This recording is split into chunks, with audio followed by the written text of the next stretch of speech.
The work that we're particularly doing is focused on South Asia as a region. It's looking at India and Nepal in particular, and it's trying to understand how the water needs of poor people, especially in the Himalayan area, are being met through reliance on a wide range of ecosystem services. Now, the term ecosystem services is not something that people necessarily understand, but what it refers to is the fact that human beings rely on and depend upon natural resources for a whole range of parts of their well-being, and water is a really critical part of that. So just to get a sense of scale in terms of the problem that we're trying to look at, something like 1.5 billion people depend on water from the Himalayas. Our project wants to start by trying to understand where these towns are actually getting their water from. There's a certain lack of understanding even of that basic question of where is the water actually coming from.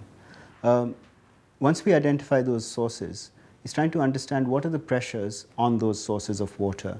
Often it's land use change, it's loss of forest cover, it's a number of factors that might be pressurizing the ability of those sources to continue to sustain that water supply. Once we understand that, we have some sense of the system we're dealing with. What are the sources of water? How does it flow? How do people then access that water? We can then start to think about how might we intervene to improve the capacity of that system to supply water. Now that might mean some kind of land use interventions upstream, trying to replant trees, trying to look at ways in which reforestation might help the water system. So what we're very aware of is that when one person uses water, somebody else has less water. So there's a conflict there. There are trade-offs between different uses of that water.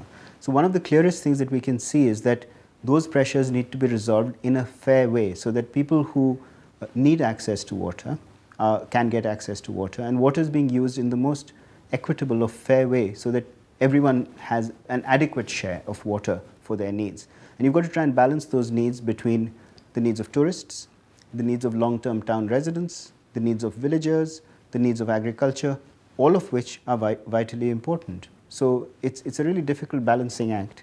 And in each place, we have to work out how that can be negotiated so that as many people as possible can benefit from the water that's available.